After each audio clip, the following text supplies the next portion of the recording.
Hello, welcome back to the channel. I'm not in Japan this month, but while I've been away, I had someone working on the bathroom in Akiya number 2. In case you don't remember, this is what it looked like.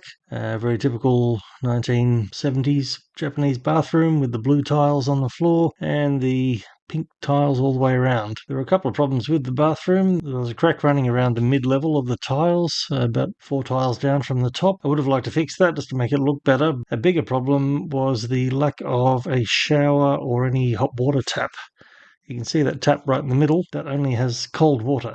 The only hot water available in the bathroom was if you used that handle over on the right-hand side to fill the tub. There's an LPG heater outside, which as it turned out wasn't working anyway. So obviously I needed to buy a new water heater anyway, and I was going to have to run new pipes in so that I could have a proper shower in there and have a tap with hot water in it as well. And it'd also be nice to have a more modern bath rather than the stainless steel one. Plus, these days, people expect to have an automatic filling tub, which will also automatically reheat if you push a button. So altogether, this bathroom just really isn't up to scratch in 2026. I decided the best thing would be to tear out the bathroom and start again with what they call a unit bath. Unit bath is very much like what you see in hotels in Japan, where it's all sort of made from vinyl or plastic and is designed to fit in a specific size square. This means that you usually have to make the bathroom slightly smaller so that the unit bath will go straight in. In my case, I think it was about 10 centimeters shorter in one direction and 5 centimeters shorter in another direction, so I didn't really lose very much. Here you can see they've removed the tiles from one end, and it's pretty easy to see why there was a crack 4 tiles down, because it goes from being concrete blocks to timber. So obviously over time the timber would have expanded and contracted differently to the concrete blocks and caused that crack all the way around. So really it was just a fundamental construction flaw. You can see they've also pulled out the tub, which exposes the hole through to the LPG heater, which is outside. Looking just a little bit further right, you can see the wall that's on the right hand side of the entry door. That's also having everything removed, and in fact the whole wall will have to come out. The interesting part about that is it's actually a mud wall. Why they used a mud wall in a bathroom is a bit of a mystery, but as you can see there's a sort of a lattice work of bamboo strips which is covered in mud that is mixed with bamboo fibres to give it a bit more strength, but even so it's really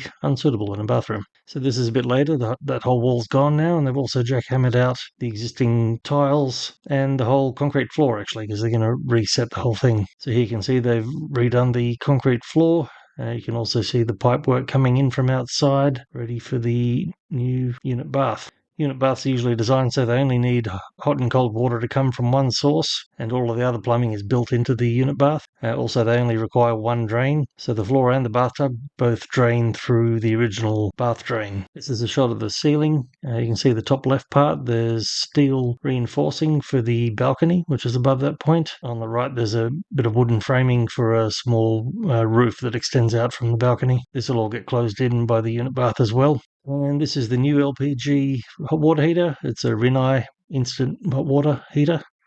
Very similar to what we have in Australia actually, but this is LPG rather than natural gas. Here you can see the new sliding door for the unit bath, which was obviously ordered to be just the right size. And here you can see how the builders have filled in the space around it to integrate nicely with the existing laundry area. And just to the left of the door, there's actually a little control panel. This controls the lights and also operates the exhaust fan and the heater for the room.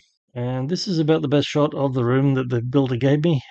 He actually didn't take out the protective cardboard on the floor or the protective plastic, because he'd rather leave that there for me in case I need to move anything in and out of the bathroom. As you can see though, the walls are white except for the one straight ahead, which is a sort of a faux wood finish, which is very popular in Japan at the moment. The bathtub's white too, and the floor underneath that cardboard is also just white. It drains to the right.